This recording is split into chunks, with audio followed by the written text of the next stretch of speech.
Ahoy! Welcome to Chapter 8X of my Fire Emblem 6 low turn count playthrough. Just like in Chapter 8, the first thing we need to do is burn 7 random numbers in order to change the enemy stats. This map's gimmick is that at every end of enemy phase, lava tiles will randomly explode, dealing 10 damage to whoever is on that tile. Not really that big of a deal. The only goal as well is to reach the throne with Roy. The best way to do it is to ferry him through the lava with Shanna and promoting her saves the turn. This however won't be the only thing we'll do here to save turns. Don't you feel like there's too many people in our army right now? During preps, we'll give a 1-2 range weapon to Zealot for this map and finally store away the Raptor that was so useful up until now. Instead, Roy gets to use the light brand and killing edge that we got on the 2 previous chapters, as it actually hits C-rank sword. So first off, we'll rescue Marcus with Zealot and position him next to the Steelsworn mercenary after burning 423 random numbers. This allows us to sacrifice Lot, who will take a 1% crit, and get double so Marcus can move again. Shad will also attack the other mercenary, and Soul will, as always, keep on spamming his barrier staff. Next up is a much more difficult sacrifice to go for, both technically and psychologically. We have to burn 6,579 random numbers in order to get a double 1% crit on, well, Lance. Yeah, no one is safe on this playthrough. And well, we did get a few more cavaliers earlier, so we can sacrifice one, now that the map that recorded the billion rescue is done. We actually needed to manage the strength of the mercenary, so the double crit would deal enough damage to Lance to kill him. But it's not over yet, as we did that to allow Chad to move again, which in itself isn't that great. But this allows Marcus to rescue Shanna ahead, Chad to take her, and die for the cause. We can now move Shanna all the way to the left and promote her then.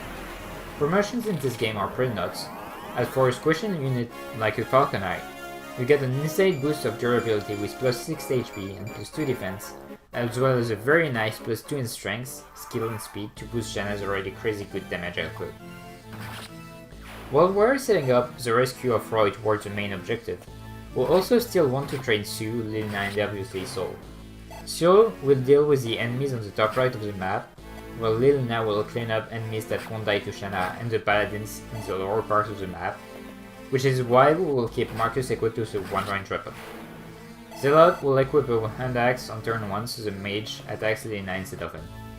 If we moved Marcus a few tiles ahead, he would have been in range of the halberd fighter, who would have wrecked him and would have made everything attack him over Shanna, and likely die as well, as this halberd guy is no joke.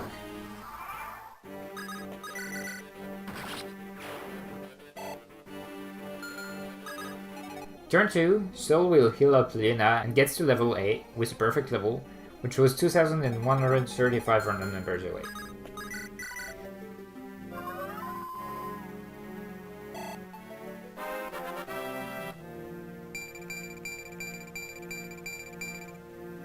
Lilina and Roy gets to clean up a bit, and we can start rescue chaining Roy to Shanna with the setup we prepared on turn 1. Zealot takes Roy to Marcus, Marcus gives Roy to Shanna, and Shanna ferries Roy to the other side.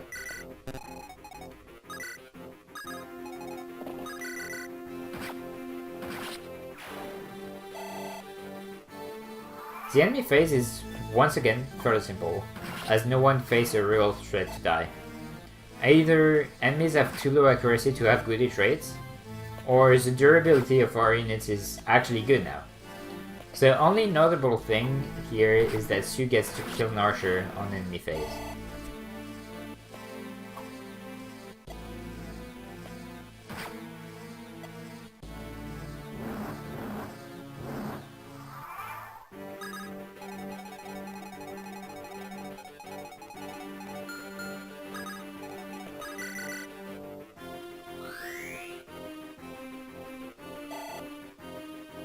Turn 3, we get a level up on Sue, which is everything but defense and luck. So Paladin's job is done, so they can help out Lilina get kills, since she can't one-round anything on her own right now.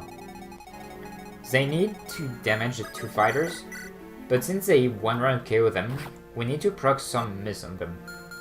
They will both equip 1-2 range weapons for the enemy phase, so they won't be prioritized over Lina, who will be placed just in their range to kill them. Before we end the turn, we have to burn 2,243 random numbers, and we'll drop Roy in the boss room with the Lightbrand equipped. Lightbrand allows Roy to counter the Arcaliber Mage, and have just enough damage to kill the fighter as well. On the enemy phase, Lilna will kill, just as planned, both fighters, and gets a perfect level buff resistance. The critical that Sue gets on the top fighter is entirely unnecessary, as she can one-rank kill it without it. The boss of this chapter, Henning, is one of the tougher bosses in the game, considering our current resources. On top of his really good stats, he's sitting on a throne that gives plus 3 defense and plus 30 avoid, making it really difficult to kill him under normal circumstances.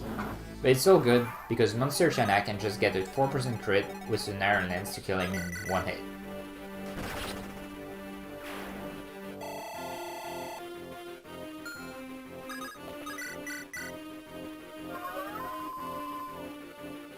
Sue will also get her final kill, getting C rank in bows, which is all we want on her so she can use the Brave Bow after promotion. Lina will also get an 8% Thunder crit to finally kill the mercenary, and Roy can now seize, finishing the chapter in 4 turns. As a reward for clearing the map, we get the legendary weapon Durandal. It gives a plus 5 strength to its wielder, which makes it easily the best obtainable sword in the game, borderline best weapon as well considering its very good 12 knight. After liberating Ostia, Roy Knight moves on to the Western Isle. We'll see you next time for Chapter 9.